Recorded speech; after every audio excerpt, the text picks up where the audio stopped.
Quero neste momento cumprimentar todos os ouvintes, aqueles que assistem esse vídeo, pois este é o quinto vídeo que estou lançando pelo Veredários Mensageiro. E hoje nós temos um assunto muito interessante que fala sobre os desigrejados e afins, uma sombra no crescimento da igreja. É um assunto que já tem alguns artigos na internet, porém eu quero colocar ele de uma forma pessoal sobre o que eu vejo desse tipo de desdobramento no crescimento da igreja evangélica brasileira. Eu quero nesse momento, vamos fazer uma leitura.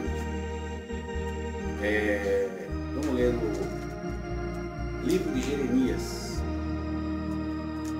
livro do profeta Jeremias, no capítulo 13 e no verso 20, que diz assim: levantai os vossos olhos e vede o que vem do norte. Onde está o rebanho que se te deu, o rebanho da sua glória? Este versículo de Jeremias fala sobre uma cobrança dos líderes de Israel em relação ao povo que Deus havia entregue nas suas mãos. O que estava acontecendo? Este assunto aqui nós estamos vendo hoje, ele tem a ver justamente com a igreja evangélica. O que tem acontecido nesses últimos anos aqui no Brasil. Pois bem, no ano de 2010, ou seja, no ano de 2012, o IBGE lançou uma estatística de um censo que foi feito aqui no Brasil. E neste censo feito pelo IBGE, que é o Instituto Brasileiro de Geografia e Estatística, ele diz que o número de evangélicos no Brasil aumentou 61,45% em 10 anos, segundo os dados desse IBGE, que foi lançado no dia 29 de 6 de 2012. Isso foi notícia em vários jornais, várias revistas. No ano 2000, eram cerca de 26,2 milhões, ou 15,4% da população. Em 2010, eles passaram a ser 42,3 milhões de brasileiros. Em 1991, o percentual de evangélicos era de 9%, enquanto que em 1980 era de apenas 6,5%. Agora, nesse período, a denominação que mais cresceu foi a Assembleia de Deus, pois no período de 2000 a 2010, ela passou de 8,4 milhões para 12,3 milhões de seguidores. Em 2010, o IBGE, nesse mesmo censo, ele identificou mais de 4 milhões de cristãos protestantes que não possuíam vínculo institucional com nenhuma igreja. A nota estatística do IBGE foi notícia em revistas como Época, Cristianismo Hoje, Época, foi também notícia na Folha de São Paulo.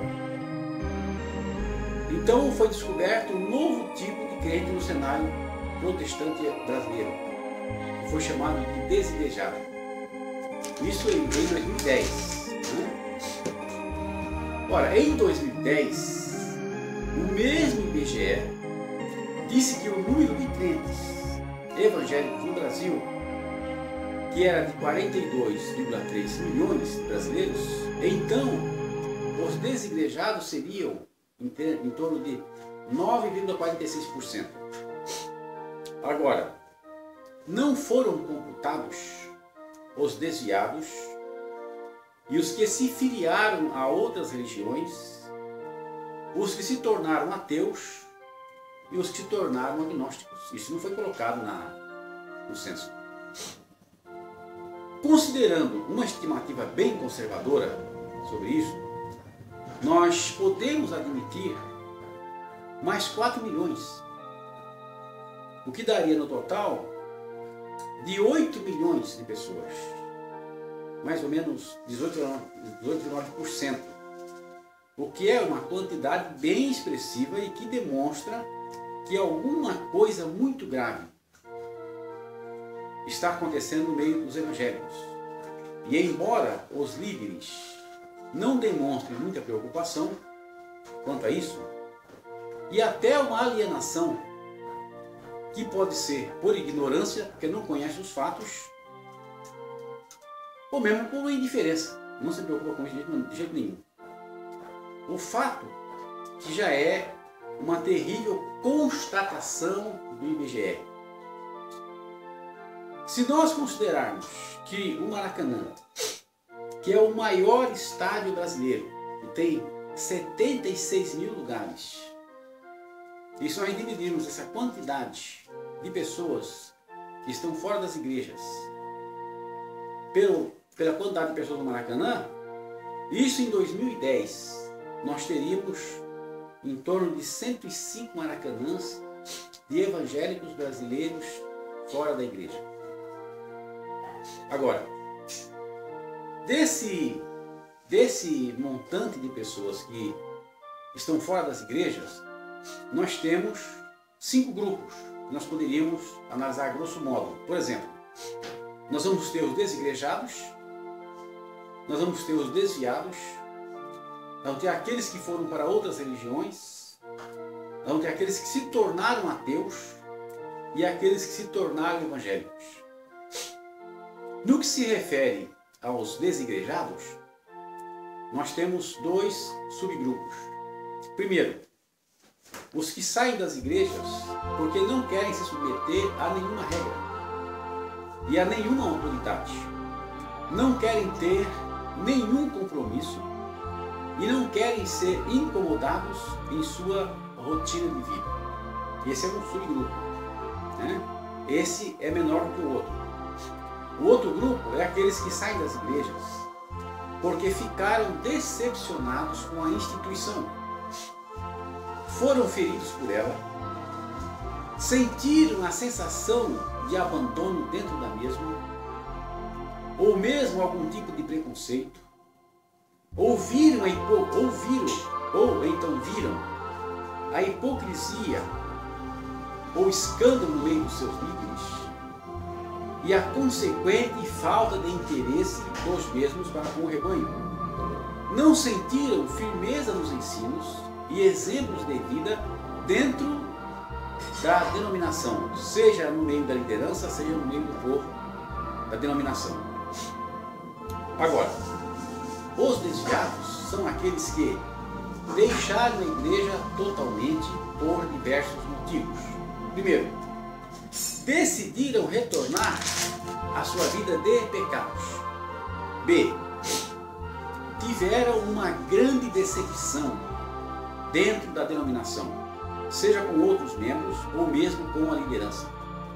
Cometeram um erro e foram desprezados pela denominação ou não conseguem mais se sentirem integrados no meio da mesma.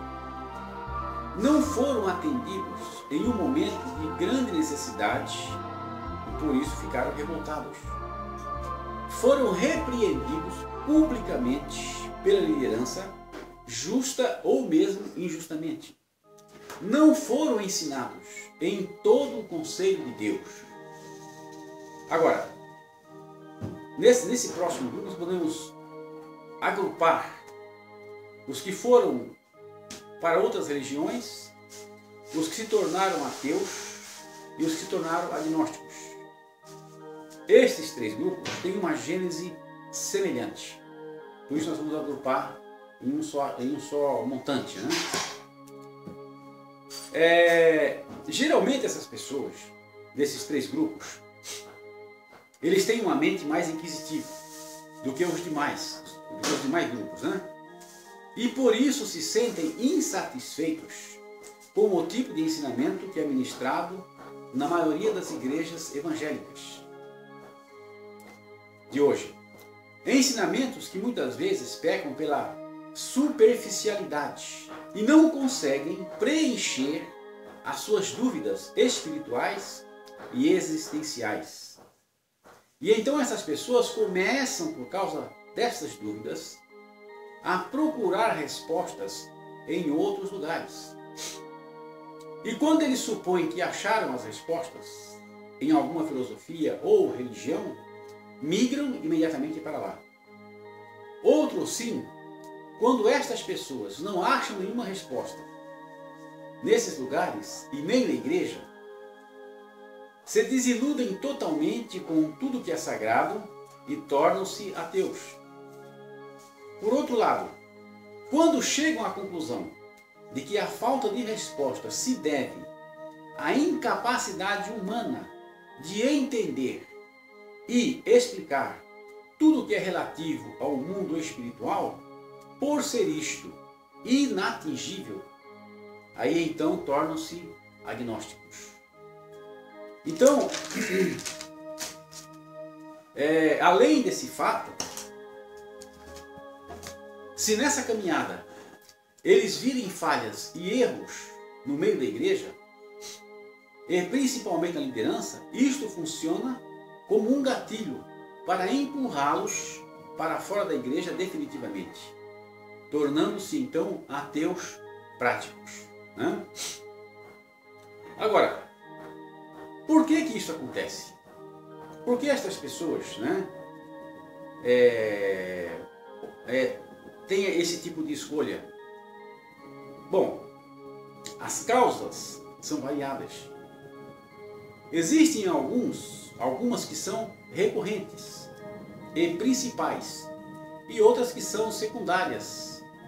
Nessa análise que temos feito, podemos verificar que quase todos os motivos são derivados de uma causa principal, que é o desgaste do governo episcopal centralizante e centralizador.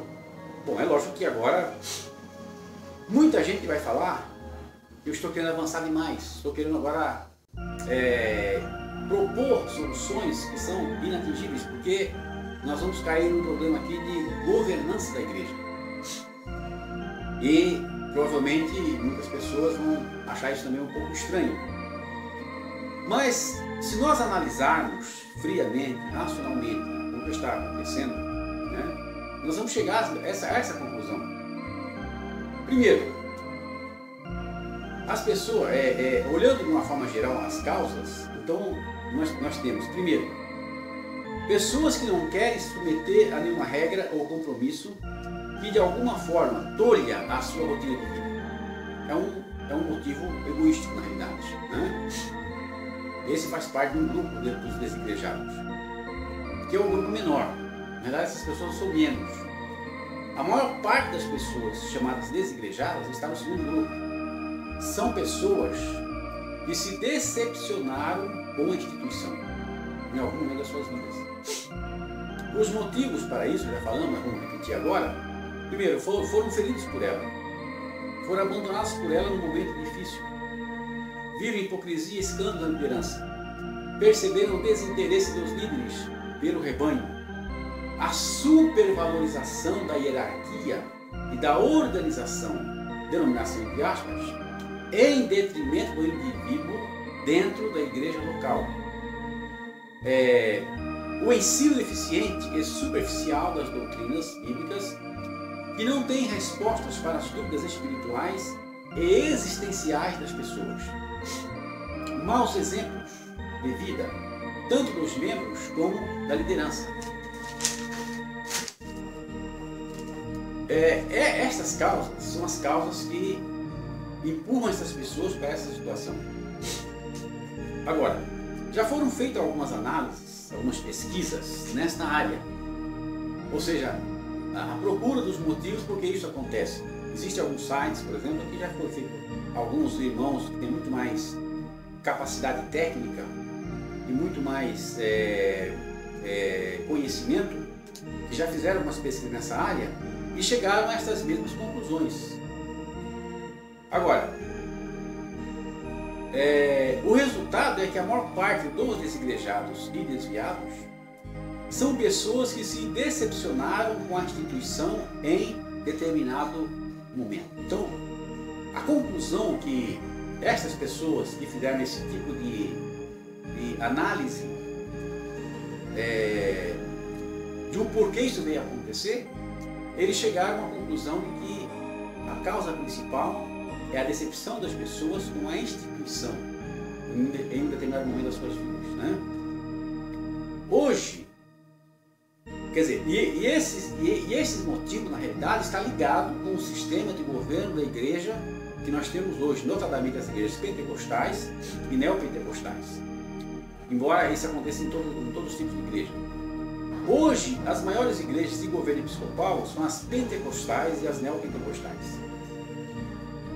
E o que podemos perceber e avaliar pela nossa vivência nesse meio é que uma grande parte dessas causas e motivos tem a sua origem nesse tipo de governo, que é praticado nas mesmas. Nesse tipo de governo, o líder principal pode ter o título de bispo, apóstolo, missionário, patriarca ou pastor-presidente, que é auxiliado por um grupo de elite chamado ministério, os quais sempre com títulos abaixo do líder principal, de formas que, dependendo do líder maior, no que se refere aos seus cargos e salários, não estou falando aqui sem conhecimento, né? Eu estou falando isso aqui porque eu sei que isso acontece. E a garantia de ficar nos melhores postos, não tenha coragem de contrariar o líder maior, mesmo que seja na defesa e interesses da igreja. Pois se fizer isto, será removido do cargo imediatamente, pois o mesmo será considerado, veja bem, se ele divergir do líder maior, que é como se fosse um papa dentro da denominação, se ele divergir, mesmo que seja no interesse da própria igreja, ele é imediatamente retalhado, ele é removido do cargo e será considerado uma pessoa rebelde. E isso aqui que acontece não tem nada a ver com justiça e verdade. Na maioria dos casos, ou em todos os casos na realidade, mas com a desconsideração dos interesses pessoais do líder maior. Por que eu estou falando isso daqui? Porque hoje a igreja, a igreja santa pentecostal e as neopentecostais, por causa desse governo chamado episcopal, que é um governo centralizado numa pessoa só, então essa pessoa ele adquire tanto poder que o chamado ministério, que deveria ser pessoas que representariam em um escalão médio a igreja, ou seja, a membresia da igreja, na realidade esse ministério está submetido a esse líder. E esse ministério ele está lá apenas para concordar com as exigências e com as ideias do líder maior. Porque se esse ministério que não tem força, vou dizer mais, não tem força, não tem um sindicato do ministério, ou não tem uma coesão do ministério, para que o ministério tenha forças de fazer uma contraposição a algum plano, a alguma ideia do líder maior. Então, se alguma pessoa reagir, ou se alguma pessoa, vendo que alguma coisa não está correta, quiser falar alguma coisa, ele tem que fazer isso sozinho, como indivíduo, não como ministério, como corpo coletivo ministerial. E, na realidade, o cargo dele no ministério, a posição dele no ministério, a importância dele no ministério decorre apenas da benemerência do líder maior. Porque se ele não quiser, ele tira ele e acabou a história. Então ele não tem voz ativa, ele não é uma pessoa livre. Ele é uma pessoa que está justamente pressionado pelas próprias necessidades do cargo a concordar com tudo com o líder maior em gênero, número e grau. Ele não pode divergir hipótese alguma. Agora, dentro do ministério, que pode ser muitas pessoas, todas as pessoas têm a mesma situação. Todos dependem do líder maior para permanecer ali com o ministério. Isso significa que, se a pessoa for agir por idealismo, ou ele tentar ser autêntico, tentar ser original, e colocar as suas ideias de tal forma que a igreja, na realidade, se ele tiver essas ideias, que a igreja tem que ser tratada de uma forma que muitas vezes não corresponde às expectativas do grande líder, ele automaticamente vai ser vomitado para fora do sistema. É isso que acontece.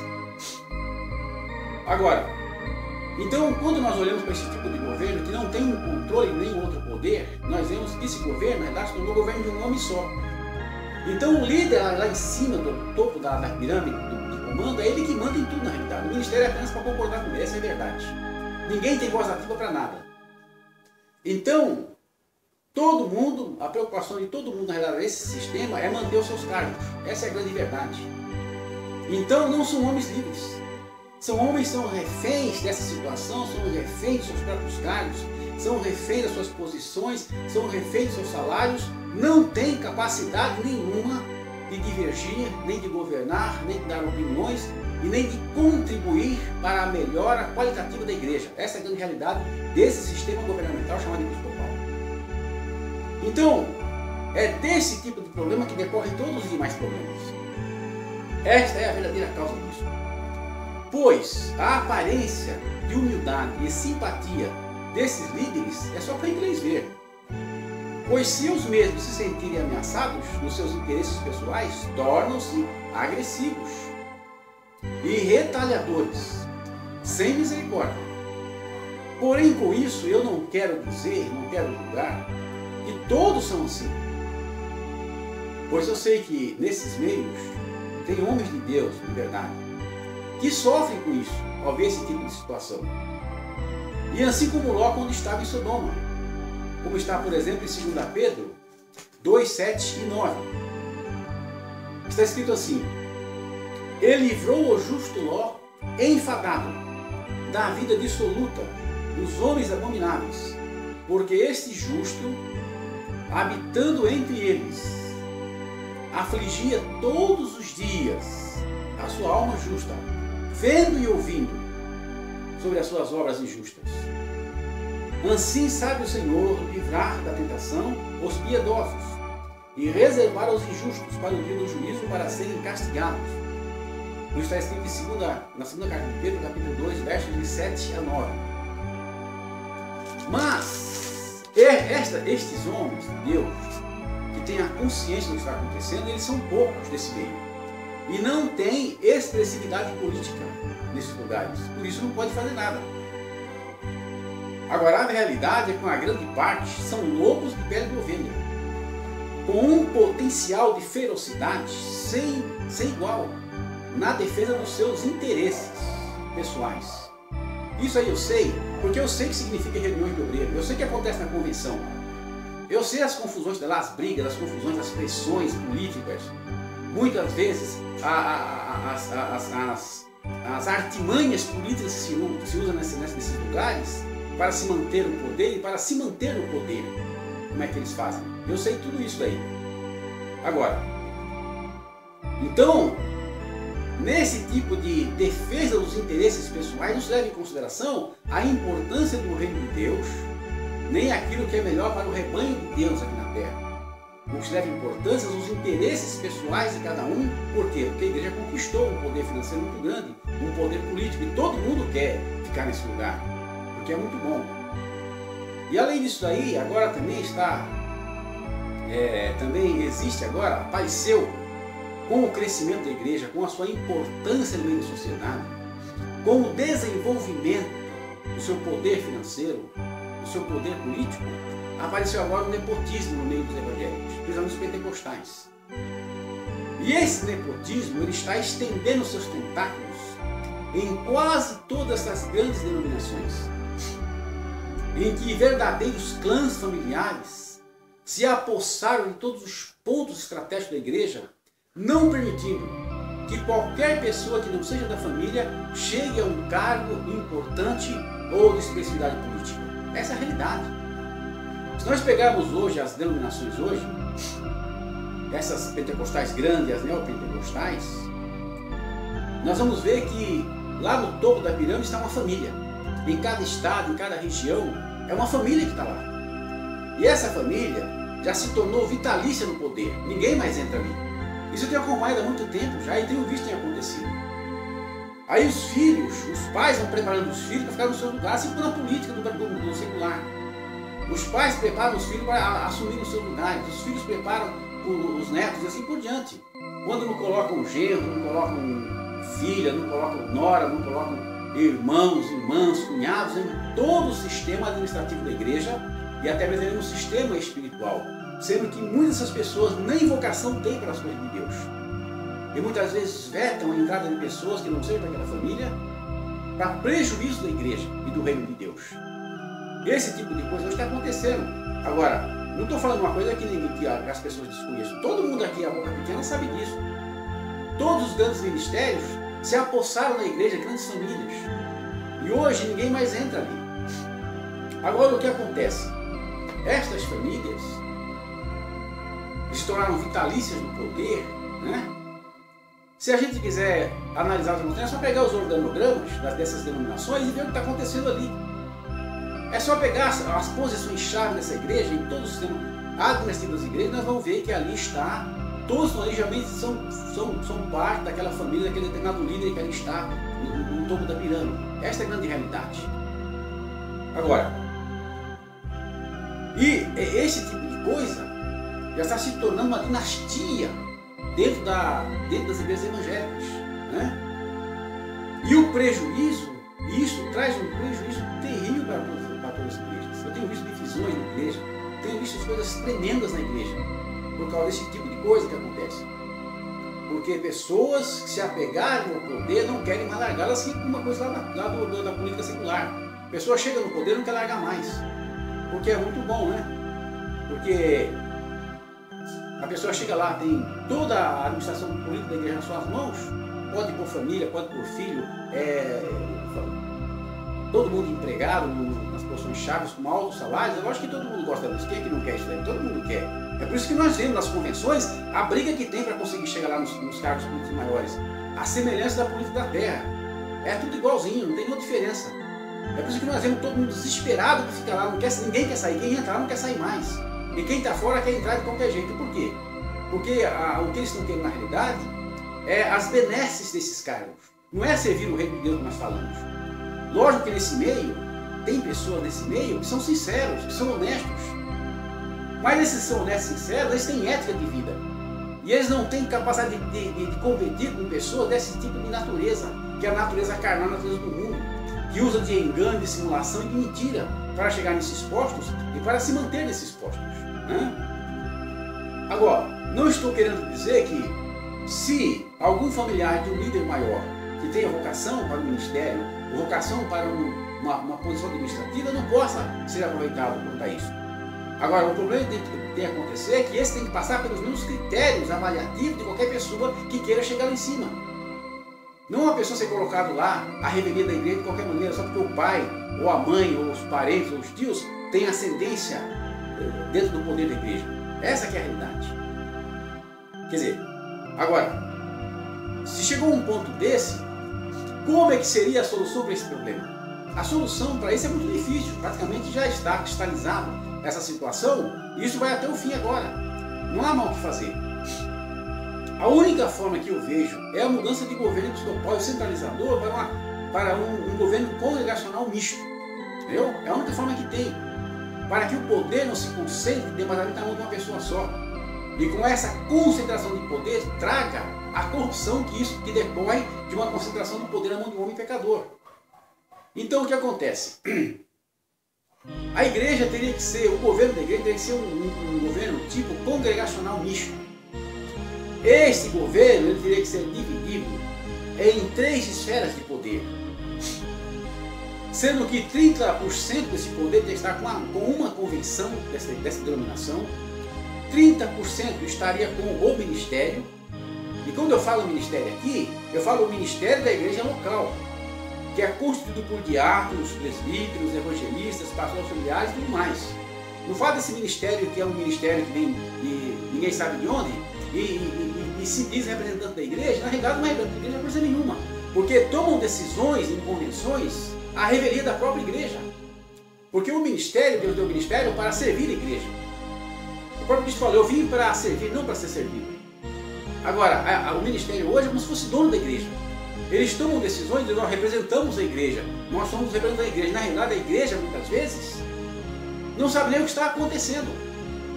Não tem voz ativa, não tem nada. Quem toma conta de tudo, quem toma conta são essas pessoas que dizem representar a igreja, quando na realidade não representa ninguém. É bem assim mesmos. Só assim mesmo a realidade. Então 30% do poder teria que ser para a convenção. 30% do poder teria que ser para o ministério da igreja local. E 40% desse poder teria que ir para os membros da igreja devidamente registrada. Este poder seria administrado em voto secreto. Então, a convenção votaria em voto secreto, o ministério votaria em voto secreto e os membros da igreja votariam em voto secreto. E para que houvesse uma mudança ou alguma tomada de decisão, os votos teriam que ser 50%, 51% pelo menos, 50 mais 1% da igreja, para que haja uma tomada de posição, onde esses três elementos do poder estariam representados devidamente. Não como acontece hoje, que um grupo vai lá, toma uma decisão e depois a igreja não sabe o que está acontecendo. E é levada por esse tipo de decisão, trazendo para o que nós estamos vendo hoje na igreja. Depois esses mesmos líderes chegam na igreja e começam a culpar a igreja por muitas coisas que eles tomaram a decisão, não a igreja. Eles vão lá, tomam as decisões, quando isso passa a refletir dentro do comportamento da própria igreja, eles vêm e querem culpar o povo por uma coisa que eles próprios que abriram a caixinha de surpresas para a própria igreja entrar naquela situação. Então problemas doutrinários, administrativos, financeiros, políticos e tudo mais, serão resolvidos com o voto secreto desses três segmentos que seriam o poder da igreja. Não um ministério, uma pessoa só, como acontece no dia de hoje. Trazendo toda essa problemática que nós estamos vendo hoje nas igrejas. Então isso aqui que eu estou falando aqui é uma realidade, não tem como mudar isso aqui. Porque o próprio Cristo disse que não pode colocar vinho novo em odres velhos. Hoje a única coisa que poderia ser feita é refazer tudo outra vez, porque do jeito que está, ninguém vai abrir mão dessas benesses, dessas coisas, para poder pensar no reino de Deus. Cada um vai pensar em si próprio. Agora é lógico que quando a pessoa, esses líderes verem esse vídeo, ou verem essa situação, lógico que eles vão se voltar contra mim dizendo, você é um rebelde, você é um murmurador, como sempre eles falam. Porque na realidade o que eles sabem fazer é ser agressivos, é ser retalhadores. Mas eles não analisam a situação e não pensam na situação de uma forma racional, de uma forma realmente levando em conta os interesses do reino de Deus aqui na terra. Porque se fizessem isso, eles iam pensar e iam ver que realmente tem coisa errada que está acontecendo, né? Bom, isso evitaria o que acontece hoje, em que apenas um homem, à semelhança de um Papa católico, faça valer a sua vontade e que o chamado ministério que diz representar a igreja vote em questões em que a igreja nem sequer é consultada. Na realidade, o ministério foi concedido por Deus à igreja para servi-la. Então nós vamos ver, por exemplo, alguns versículos que falam sobre isso. Primeiro, Efésios capítulo 4, versos de 11 a 13. E ele mesmo deu uns para apóstolos, e outros para profetas, e outros para evangelistas, e outros para pastores e doutores, querendo o aperfeiçoamento dos santos para a obra do ministério, para a edificação do corpo de Cristo, até que todos cheguemos à unidade da fé e ao conhecimento do Filho de Deus, ao homem perfeito, à medida da estatura completa de Cristo. Então isso aqui é um ministério dado por Deus para servir a igreja com a finalidade de edificar o corpo de Cristo. Não é para ser dono do corpo de Cristo, como acontece hoje, né? 2 Coríntios capítulo 1, versos 23 e 24. Invoco, porém, a Deus por testemunho, sobre a minha alma, que para vos poupar não tenho ido até agora a Corinto. Não que tenhamos domínio sobre a vossa fé, veja bem, não que tenhamos domínio sobre a vossa fé, mas porque somos cooperadores no vosso gozo, porque pela fé estáis de pé. Não como tendo domínio, como acontece hoje, imposição por força e por violência na realidade, né? Vamos ver também Atos 20 e 28. Olhai por vós, pois por vós e por todo o rebanho sobre que o Espírito Santo vos constituiu bispos, para apacentardes a igreja de Deus, que ele resgatou com o seu próprio sangue. Então veja bem, o Espírito Santo vos constituiu bispos. Não é para fazer disputa de poderes, mas é para apacentar a igreja de Deus, que ele resgatou com o seu próprio sangue. Não é para ficar fazendo briga em convenções, briga para disputar poder, briga para disputar cargos, entendeu? Como tem acontecido no dia de hoje, para a vergonha dos evangélicos. Porque nós temos visto aí nos noticiários, nas revistas, nos jornais, na internet, a sujeira, a imundícia tem acontecido nesses meios, deixando tantas pessoas escandalizadas, com essa falta de vergonha de pessoas que deveriam estar, na realidade, servindo a Deus, com a consciência limpa, sendo o exemplo do rebanho, fazendo coisas que traz vergonha para todo o povo evangélico, que vocês têm feito, e nós temos visto isso, viu? Isso não é a coisa mais escondida hoje, não. Atos 2, Atos 2, 42 e 47.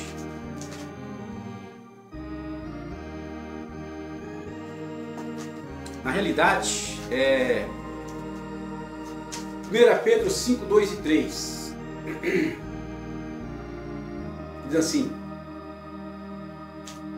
apacentai o rebanho de Deus que está entre vós, tendo cuidado dele, não por força, mas voluntariamente, nem por torpe ganância, para ganhar dinheiro, de ânimo pronto, com disposição, nem como tendo domínio sobre a herança de Deus, mas servindo de exemplo ao rebanho. Agora vocês estão aí brigando por poder, fazendo essas coisas todas aí, isso é exemplo do rebanho que vocês dão? É esse exemplo que vocês dão? Esta forma de dominar a igreja de Deus, de impor a sua vontade, a ferro e a fogo, onde ninguém tem voz. Porque se uma pessoa se levanta para falar dessas coisas, vocês imediatamente condenam a pessoa, imediatamente leva a pessoa para o lado de rebelde, de murmurador, ameaça a pessoa com a Bíblia, né? Como se a pessoa estivesse blasfemando do próprio Deus. Quando na realidade nós estamos falando de uma coisa que está errada no meio da igreja, que é o exemplo de vocês, que é esse exemplo nefasto de perseguição do poder pelo poder, e não fazer o trabalho de Deus com amor, com dignidade, com sinceridade e com disposição e ânimo pronto, como diz aqui a palavra de Deus, né? Agora, para que não haja manipulação dessas posições, a votação tem que ser secreta, não por aclamação, como tem feito nas igrejas hoje. Quem é que vai ter coragem de falar que não quer mais aquele líder, que já não tem mais condições de ajudar a igreja? Ninguém fala isso, então aquele líder vai se perpetuando. Eu fazer aclamação, quem quer levanta a mão, quem não quer levanta a mão. Isso é uma forma de pressionar as pessoas para que aquela pessoa seja mantida no lugar a vida inteira, o resto da vida naquele lugar com um cargo vitalício. Então o voto tem que ser secreto, entendeu? Essa é a verdade. Porque quando existe o cargo é vitalício, isso traz distorções no comando da igreja e prejuízo para a igreja como isso daí. Agora, por isso, nas 3 esferas de poder da igreja, administrativo da igreja local, membros do ministério de convenção, tem que ter mais de 50% dos votos confirmando uma decisão. Todos têm que estar envolvidos, porque não é o destino do ministério, é o destino da igreja. Vocês têm que entender isso. E na medida que a igreja vai crescendo, é necessário muita vigilância e cuidado desses 3 poderes, para que não haja manipulação de cargos e funções, pois com o progresso da igreja vem um retorno financeiro e a influência política, e junto com isso proporciona, com todos os benefícios que isso proporciona, ou seja, cargos bem remunerados, com a possibilidade de colocar a família, como nós estamos vendo hoje, colocar família nas posições melhores, né? Nas posições estratégicas da administração eclesiástica, sendo que muito desses sequer tem vocação, viagens pagas com horário eclesiástico, hotéis de luxo, restaurantes caros, e tudo isso é a revelia da igreja, que contribui e sustenta toda essa máquina. Esse controle por parte da igreja, membros mais oficiais, é necessário, porque o ser humano, por sua tendência natural para o pecado, sem um controle de administração do poder doutrinário, financeiro e político da igreja, pode se corromper facilmente, como nós temos visto acontecer. Essa corrupção que está acontecendo hoje é por causa disso, não há controle. E as pessoas metem o pé pelas mãos fazendo aquilo que quer fazer. como tem acontecido em muitos lugares ultimamente. Esses muitos lugares aqui são documentados, viu? Há literatura, existe notícias na internet, existe notícias nas revistas, nos jornais, falando sobre isso daqui. Essa é a realidade. Pois nessa preocupação para manter o seu cargo e conservar o poder, a igreja fica abandonada, como se tem visto, pois cada líder tem uma única preocupação, que é agradar o líder maior, e só fazer aquilo que é do interesse pessoal do mesmo, sem levar em consideração a necessidade da igreja, a qual deveria ser a sua principal preocupação. Então, o que está acontecendo hoje, as pessoas se sentindo abandonadas da igreja é por causa disso. Porque os pastores hoje, líderes de igreja, eles correm atrás de interesses que não é o interesse da igreja local. E o resultado disso que nós vemos é as pessoas se dispersando na igreja. Essa é a realidade. E ainda que digam da boca para fora que estão fazendo isso e aquilo para Deus, e a pregou em uma grande sinceridade, isto é facilmente desmentido pela sua atuação descuidada em relação à igreja do Deus vivo. Essa é a realidade. Agora, isto não significa que as pessoas que são desigrejadas são corretas.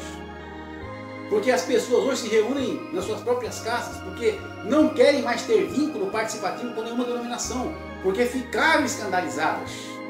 E os senhores são culpados disso. Deus vai pedir conta para vocês do que está acontecendo com esse povo. Porque embora vocês não falem nada sobre isso, talvez vocês nem sabem o que está acontecendo, tão preocupados estão com vocês mesmos, mas isso é uma realidade grave na igreja dos dias de hoje. E estas pessoas hoje, enganadas, porque ficaram decepcionadas, acham que podem servir a Deus nessa situação. Eu mesmo conheço várias pessoas assim, tenho aconselhado alguns a não ficar desse jeito. Essa é uma grande verdade. Agora, o que é que diz a revelação em relação a pertencer a uma igreja? O que é que a revelação diz? Olha, apesar da Bíblia não conter um mandamento bíblico explícito para uma pessoa pertencer formalmente a uma igreja, ela está permeada de passagens que indicam a necessidade de se pertencer a uma igreja. Essa é a realidade. A base bíblica pode ser vista claramente no exemplo da igreja primitiva, na existência de uma liderança na igreja e no exercício da disciplina bíblica. Naquela época, se tornar um cristão significava pertencer a uma igreja. Os cristãos eram batizados e incluídos na igreja local. Por exemplo, Atos 2:47. Atos 2:42 a 47, por exemplo. E perseveravam na doutrina dos apóstolos e na comunhão, e no partir do pão, e nas orações, e em toda a alma havia temor, e muitas maravilhas se faziam pelos apóstolos. E todos que criam estavam juntos, e tinham tudo em comum, e vendiam as suas propriedades e bens, e repartiam com todos, segundo cada um havia de mistério, e perseverando unânimes todos os dias no templo, e partindo pão em casa, comiam juntos com alegria e singeleza de coração, louvando a Deus e caindo na graça de todo o povo. E todos os dias acrescentava o Senhor à igreja aqueles que se haviam de salvar. Então nós vemos aqui, a igreja é uma coletividade, é uma realidade feita por Deus, né? Agora, nós podemos ver também em Atos capítulo 5, né? Versos 12 a 14. E muitos sinais e prodígios eram feitos entre o povo pelas mãos dos apóstolos. E estavam todos unanimemente no alpendre de Salomão. Dos outros, porém, ninguém ousava juntar-se a eles, mas o povo tinha-os em grande estima. E a multidão dos que criam no Senhor, tanto homens como mulheres, crescia cada vez mais. Então nós vemos aqui que a igreja era coletiva, né? Ela era coletiva. Por exemplo, Atos 16:5. De sorte que as igrejas eram confirmadas na fé, e cada dia cresciam em número. Então nós vemos aqui que essa é uma realidade. Agora, fica claro que os cristãos se reuniam para ter comunhão uns com os outros, e como trino Deus. Mais que simplesmente viver uma vida compromissada com Cristo, ser cristão significava juntar-se formalmente com outros cristãos, em um momento de comunhão, no partir do pão e nas orações. Atos 2:42. Também uma outra evidência interessante era que quando um cristão se mudava para outra cidade, A sua igreja local frequentemente escrevia uma carta de recomendação para a sua nova igreja. Por exemplo, Atos 18, 27.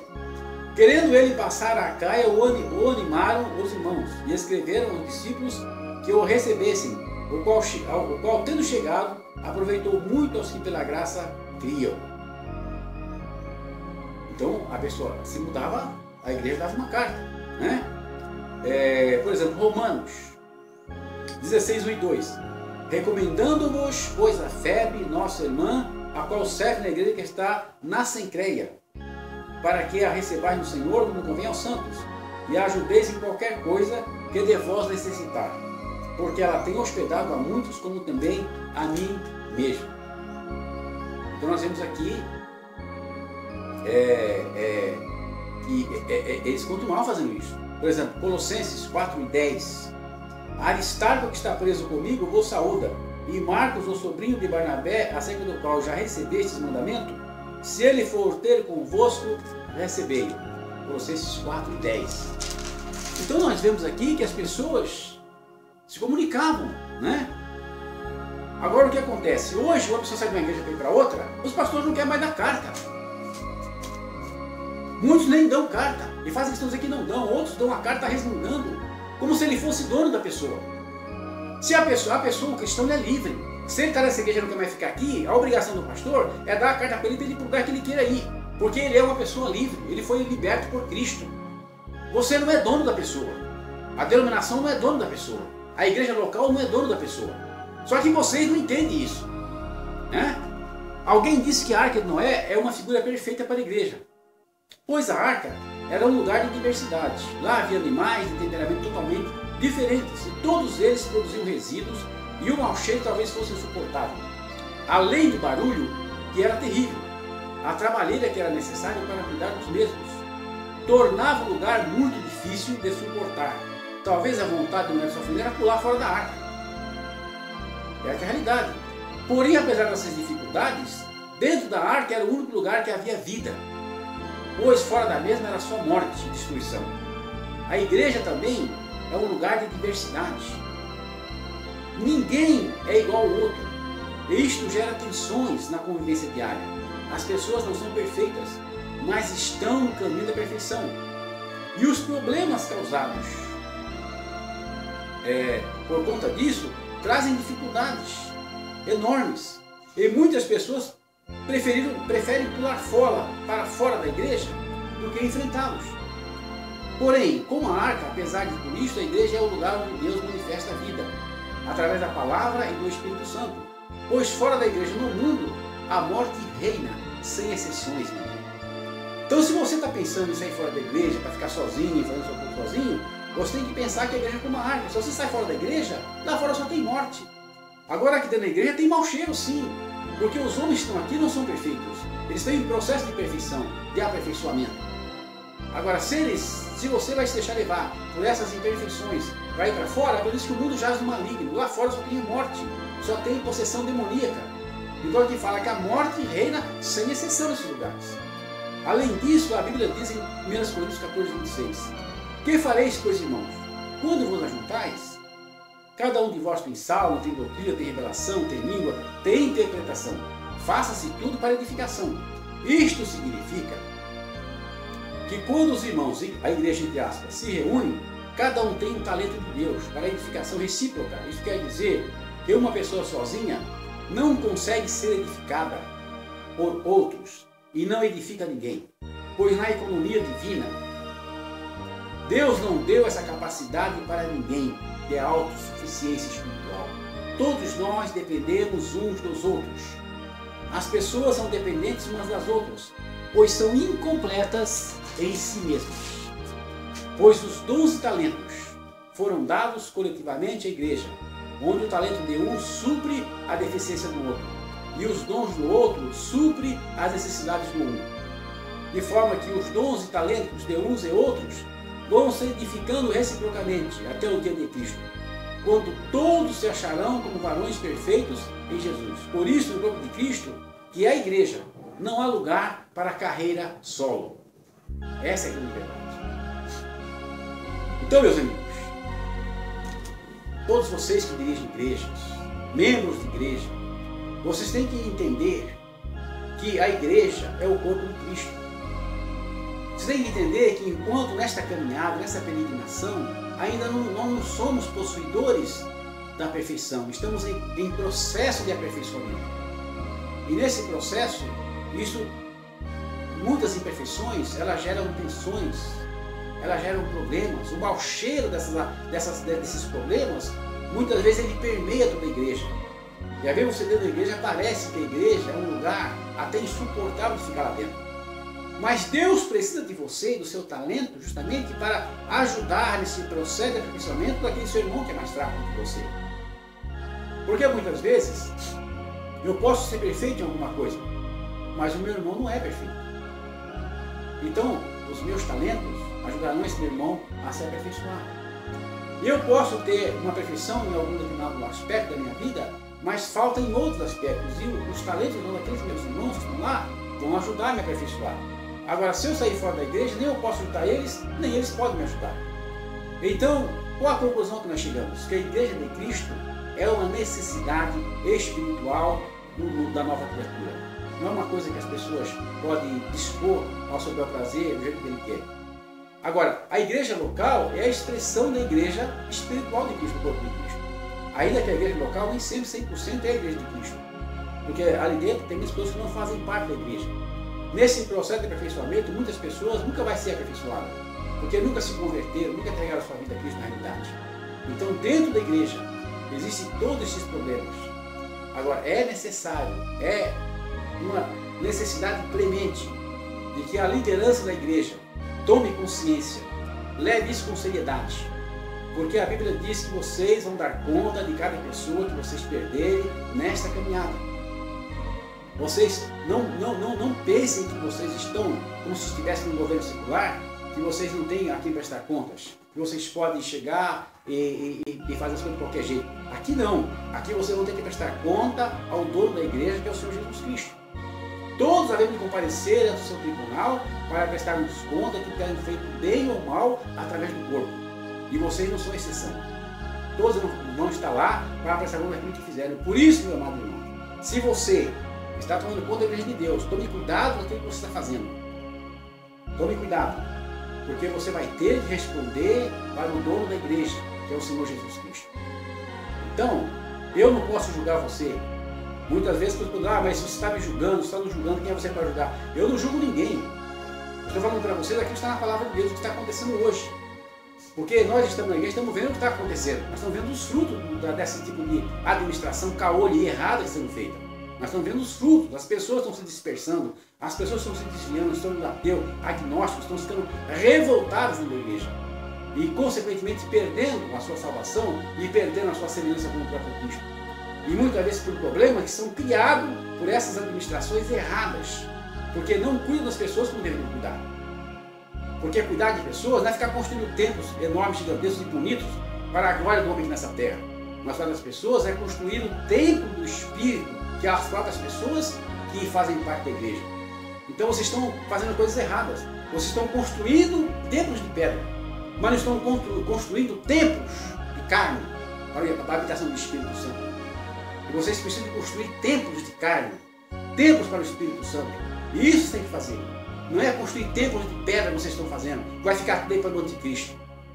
Agora, se há necessidade de um templo, sim há necessidade, então, mas fazer dentro das condições das limitações necessárias. Não abandonar uma igreja, eu digo o povo, para construir templos, para fazer coisas que na realidade não trazem benefício para a igreja, nem edificação para a igreja. Então agora, lógico que eu não estou pedindo aplauso de vocês, nem de ninguém. Estou falando aquilo que está acontecendo. Porque a realidade é essa, o povo está se dispersando. Embora muitas pessoas estão vindo para a igreja, vocês dizem aí que tem batido milhares de pessoas, mas vocês não estão vendo os milhares que estão saindo da igreja. Você só vê aqueles que entram, você não vê os que ficam. Porque nessa diferença daqueles que entram e os que ficam, muitas vezes é muito pouco dos que ficam, porque a quantidade de desigrejados é enorme, é enormíssima, uma grande multidão. Esses 8 milhões é mais ou menos em 2010, nós estamos em 2014. Em 4 anos, como será que está essa multidão? Porque vocês estão preocupados com o número de batismo. para mostrar nos seus relatórios, na sua estatística, o crescimento de vocês. Mas vocês não estão preocupados com aqueles que estão saindo e ficando à beira do caminho, de alguma forma. E isso vocês deveriam estar preocupados. Então, que Deus possa abençoar a todos vocês. Que Deus tenha misericórdia de vocês. E que Deus tenha misericórdia de mim também. Porque eu estou falando isso aqui é para o benefício da igreja, é para o bem da igreja. Não é para desacatar nenhum de vocês, nem para arranjar confusão com vocês, mas para orientar vocês nessa situação que vocês vão ter que responder por isso um dia. E não é para mim não, é para o dono da igreja. Essa é a realidade. Vamos fazer uma oração aqui para encerrar esse estudo. Deus eterno, poderoso e bendito, nesta tarde, Senhor, aqui falamos a Tua palavra, que orientamos, Senhor, o Teu povo sobre essas coisas tão graves na Tua igreja. Abençoa os Teus servos, Senhor, que porventura ver esse vídeo, ouvir essas palavras e se arrepender das suas práticas, Senhor, e colocar em prática a verdadeira condução e administração da Tua igreja na terra, para que naquele dia, Senhor, eles possam chegar diante de Ti, ó Deus eterno, e dizer: aqui está o povo que Tu me deste para cuidar, né? Então, Senhor, tem misericórdia dessas pessoas, tem misericórdia desses líderes, abençoa eles, dá orientação, restaura a sua visão espiritual, Senhor, e tem misericórdia de mim também, Senhor. Me ajuda, me abençoa, para que eu possa trabalhar nesse ministério, Senhor, de alerta para o Teu povo, em nome de Jesus Cristo, o qual vive e reina para todo sempre. Amém.